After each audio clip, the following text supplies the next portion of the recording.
Okay, if I have a registered trademark in one class, do I have protection in all classes? No.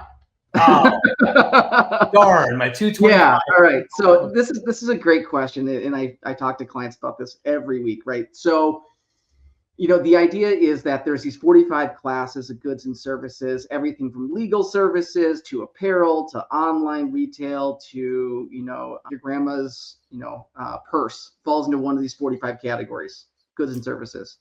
First 34 are products, 35 through 45 are services.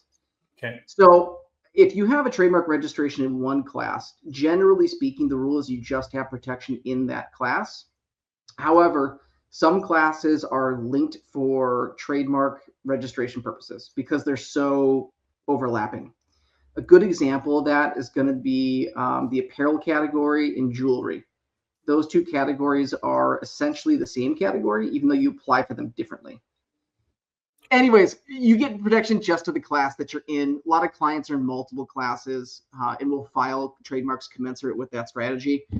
Multiple classes, but if a client's selling jewelry and apparel, generally speaking, I'm just going to say, hey, just be in the apparel class. No one's going to be able to get into that jewelry class because it's so close to what you're doing.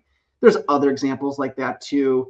You could look at, let's see, software and downloadable software programs. So like one is like SaaS based or PaaS based, platform as a service. The other is actually like downloadable applications for desktop or mobile phone.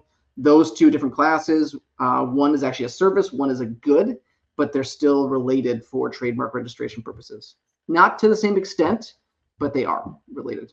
Got it. So if you have the extra money, for sure, file the extra class. But if you're trying to be skimpy, there are ways to kind of skirt around it and be a little bit more. I think the most classes I filed for a single client is 9. I think the client, they're one of our single application. No, I filed them all individually. Best practice, you could file them all 9 classes in one single application, but you are just in for a world of pain when it comes to actually getting that registration through, because if there's a problem with one part of the application, it's going to hold up the rest. And, best practice is just to file them separately. They're harder to challenge from a litigation standpoint, easier to manage, in my estimation. So I generally file them all individually.